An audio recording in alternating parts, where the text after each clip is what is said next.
அதுல வந்து பாத்தீங்கன்னா இப்போ வந்து மீடியா, சோசியல் மீடியா தான் இன்னைக்கு உலகத்தை இன்னைக்கு ஆட்சி படைச்சிருக்கு. இன்னைக்கு தேர்தல் நேரத்தில் தேர்தலில் நமக்கு ஆட்சி படைக்கிறது media, social media. Social media எல்லாரும் பார்க்கறாங்க.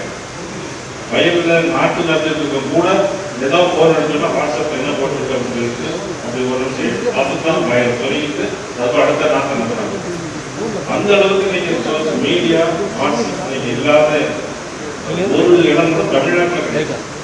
இந்தியாவிலே கிடையாது. இப்பேற்பட்ட மீடியா நம்ம எப்படி ஹேண்டில் பண்றோம்?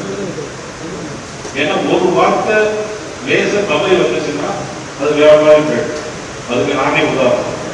சமயத்தில் கேட்கும்போது ஒரு வார்த்தைகளை கோபமாக கேட்கும்போது, சில வார்த்தைகளை சொல்லும் போது, சில வார்த்தைகளை எழுதும் போது அது நிறைய மாறுபாடுகள், வேறுபாடுகள் நிறைய இருக்கு. ஏன்னா பழைய காலத்துல வந்து அதெல்லாம் வந்து யாரும் பேச எடுத்துனாங்க.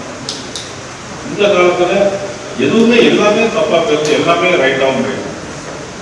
இது பழைய காலத்துல கிராமங்கள்ல பாத்தீங்கன்னா எல்லாம் பெரியவங்களும் அவன் காயில பெருசா வேலை இருக்காது. அவரோட துண்டை போட்டுட்டு அப்படியே மந்தையில வந்து உட்காருவான். மந்தைன்னா அவங்களுக்கு எத்தனை பேருக்கு தெரியும் தெரியாது.